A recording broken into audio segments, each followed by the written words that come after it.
This is the first World Cancer Day since the member states of the World Health Organization passed their resolution last May at the World Health Assembly on cancer prevention and control.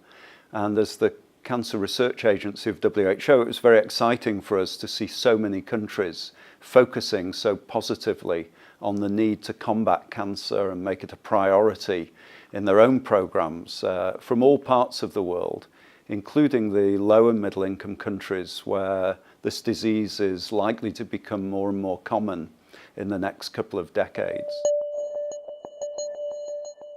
There are some very striking differences in patterns of cancer around the world, and by studying these differences we can also start to understand more about what's causing those differences.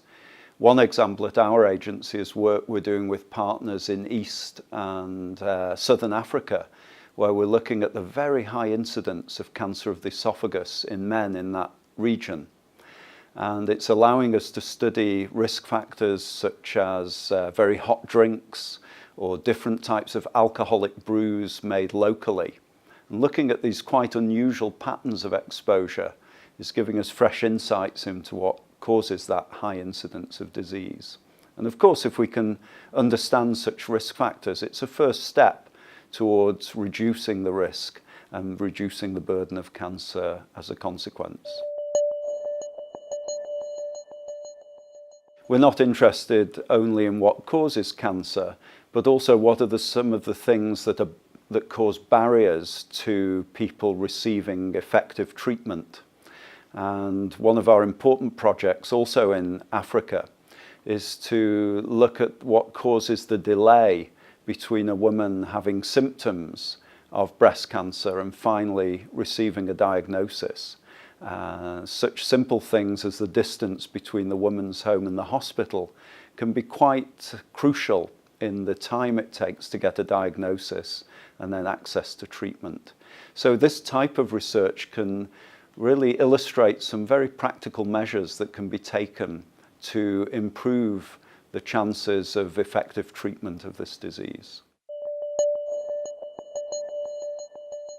One of the most exciting aspects of cancer research at the moment is the really rapid pace of increased understanding about the molecular and cellular biology of the disease.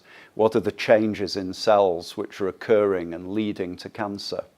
And by looking at some of those very detailed changes in the cell, we can get clues about what are causing those changes, things in the environment or in the lifestyle, but also try to detect those changes at an earlier stage so that a patient can be identified and treated more effectively.